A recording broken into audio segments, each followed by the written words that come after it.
Even though the S&P 500 hasn't traded to a new high yet, its sharp move higher over the last few weeks has actually left the index at its most overbought level in at least a year. Hello, this is Stephen Harris, a head trader from Falcon Global, where we model best practices for investors, traders, and day traders from entry to exit every trading day. In this daily video, I provide my opinion and insights of current market trends, market timing, volatility, and hedge risk levels for the upcoming day for the key U.S. financial markets. It is 6:38 a.m. Central Time, and I'm recording this in preparation for the market day of October the 30th, 2015. Full disclaimers are at the end of the video, but be aware that this is for educational purposes only, and only you are responsible for the investing or trading decisions that you make. So let's go ahead and dive into the chart this morning. And you notice we've been talking about after this revisit to the lows, how we had to kind of churn through, the first level resistance, the second level resistance, the third level of resistance, and now we're back into the prior range. Well, as we've gone some from 872 area to 2093 area, some 220 points, with just pauses at those various levels of resistance. Had a little bit of a bull flag pattern here most recently, which then broke through. But each of these levels of resistance have only had really small pauses, measuring a day or two. Maybe in this case, you could count it as 1, 2, 3 days of pause before breaking through. Really nothing to really work off an awful lot of the overbought condition. So we've actually ended up in what may be the most overbought condition in over a year. And you see this most recent candle, the classic indecision. And now that requires confirmation. That doesn't mean that you get a reversal by any means. Dojis do not mean reversal confirmed. They mean indecision. It's very important that you look for the 3-candle pattern to see the confirmation on such of a setup. But anyhow, bottom line is we are getting to the point where, as one famous trader, many people would say the pot odds are not terribly good. We're starting to run out of what gain can be had versus what risk is on the table. So just kind of keep that in mind as you look at the SPX chart.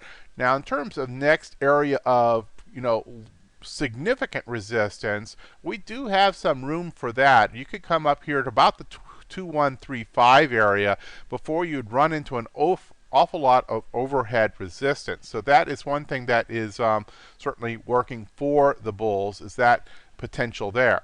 Russell, of course, yesterday had something a little bit more significant of a pullback, but that was after a really big move the day before, so not surprising to get something of a pullback. Of course, still relatively weaker than the SPX. NASDAQ, where we'd like to see the Russell behaving more like, is up here near all-time highs, and even after this recent gap action, and then really not any kind of flag or pullback at all, but a continuation breakout through the basically a horizontal breakout off of a 3-day pattern, and then off we go again. And look at this, we are just spitting distance from the all-time high on the NASDAQ. So very, very strong performance being put in there. One thing to keep in mind, that we've talked about breadth of late, and although Apple, Amazon, and Google make up a really high percentage of the NASDAQ 100 index, they alone cannot carry the entire market higher forever. It's very important that as we look for breadth. While breadth did improve during this big move, especially when you look at the SPX, but breadth did improve on both the New York Stock Exchange and on the NASDAQ. But for breadth to be able to have a continuation pattern that drives us into the year end and potentially all-time highs, we're going to have to see that breadth start to improve. So we've had improvement conditions, but then waning, and we're going to need to see that breadth come back and broaden to be able to truly take this onto a new significant leg up. And then let's take a look at the Dow real quick. kind of like the SPX, a little bit of an indecision pattern. We'll see where that goes today. It is the last day of the month, so that can have a seasonality influence. Kind of keep that in mind. Usually the last day of the month for October, I understand, is somewhat bullish, but it's not a huge advantage. Bonds, of course, had a crushing move yesterday, a very, very significant down move and way outside of the move that you would have from a correlation aspect to the markets. The markets were, either up a little bit or down a little bit, but certainly not big moves with respect to the regular indices. The Russell, of course, was a bit more negative. But at the same time that price action was going on, you had bonds take a really large percentage move down. So we'll definitely want to be watching that. And you notice, I love it when I hear people talk about, the markets are random.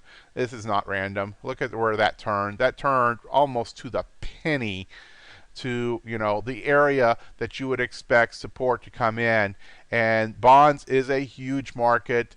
Now this is the TLT ETF, but bonds, as in the futures contracts, is a very large market and actually has more trades every day by value than the S&P 100, the New York Stock Exchange. You take all those big names together, bonds dwarf all those markets, and this turned right on the dime yesterday. So technical analysis is not everything, and as new information comes in, new things influence price action, but still at the same time, there is absolutely well-known support and resistance, and markets turn very often at those areas of support and resistance. Let's go ahead and dive in on the morning report and see what we have dealing with the overnight action thus far. Essentially, we'll call it scratch. In fact, all four broad market U.S. indices are right at scratch. You have crude oil up about 0.4, euro up about 0.3.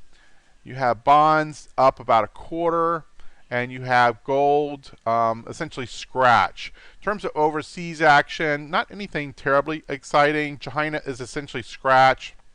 Hong Kong down a bit more, about 0.8, whereas Japan going the other way, up about 0.8.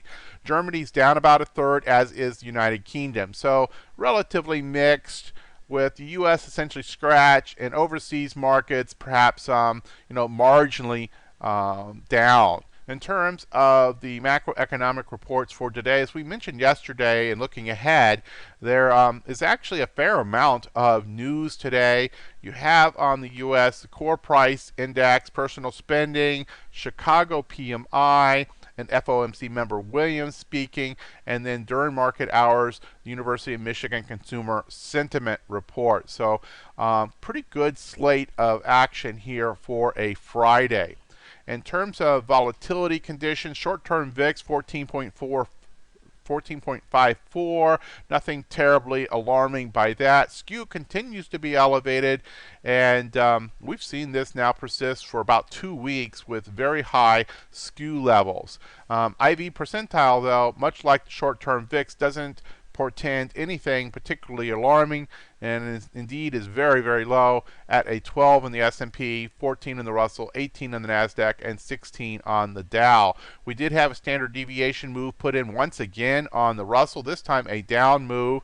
It certainly has been the most volatile of the four indices of late, and that's usual for this index. He usually does have more volatility than the others, but most of this was up action, but it did give back a chunk of that yesterday. Not surprising that we get back some after having a 3 standard deviation move to the upside. Let's see here. Let's go to our regular daily report.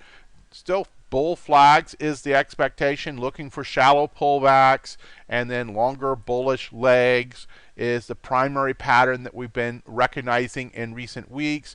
From a portfolio investor posture, IBD status remains confirmed uptrend. Accumulation distribution score on the S&P is a B+.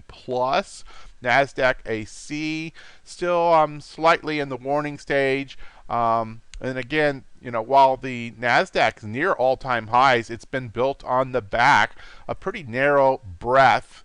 So we need to see an improvement in this score here to feel really good about the ability to break to all-time highs on that indice. GMI index is a 6 out of 6, has a buy signal, though that author remains in cash. Primary market condition had an upgrade yesterday. This is now neutral bear.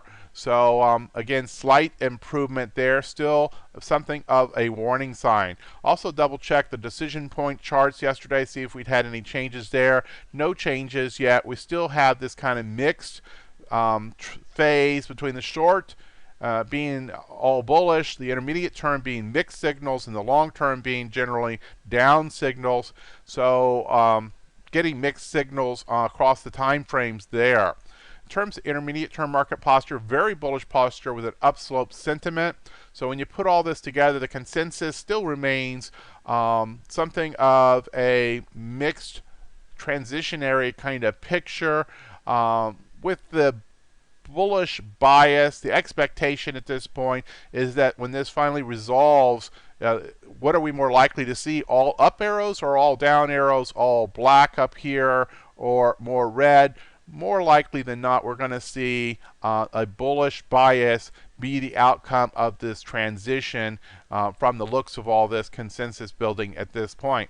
In terms of position sizing opinion, both systems are now calling for 100%, so no changes there. Intermediate term market posture, very bullish, and indeed S&P, Dow, Nasdaq all above 95, and then the Russell also still bullish, though not quite at the very bullish category yet. Hedge warning status remains 0 plus normal with some elevated risk aspects, and amongst those risk aspects was a couple new warnings that came in yesterday. The market in decline and sharp increase warning, both flagged as warnings with the price action of yesterday. Distribution day count, S&P's at a 4. That's not a warning, but that's right next to warning, so I'll mention that. We may see this the skew continues to be bouncing along at a very elevated level. In terms of New York Stock Exchange, new highs, new lows, almost a 4-to-1 ratio between the new highs and new lows yesterday, so pretty good sign there for the bulls. Intermarket risk aversion indicators all strongly risk on, so more for the bulls there. In terms of special opinions, no changes from yesterday. I'll just leave it there for just a moment if you need to catch up, but this is the only thing I would caveat these opinions at this point is that, remember the pot odds statement that I made earlier. It's kind of difficult to go and put a lot of new positions on after you've already gone up 220 points. So be judicious and perhaps scale in. Really pay attention to the fact that, while your particular chart might be looking good, if the entire market decides to take a pullback, you'll just likely have to wait in that trade longer before you see follow through to your targets. So not perhaps the easiest place to be laddering on new bullish entries after 220 points. In terms of sector specific, our market postures, you see pretty much a sea of green. Utilities, of course, still showing some weakness. Retail still showing weakness, and transportation. We'd really like to see, especially this transportation, start to turn up and become stronger. Utilities, we know where that comes from with the recent Fed decision. We're understanding of that. And frankly, strong bull markets, utilities are usually not strongly bullish because that's a defensive stand, and you see more interest in utilities when the market is perhaps not bullish.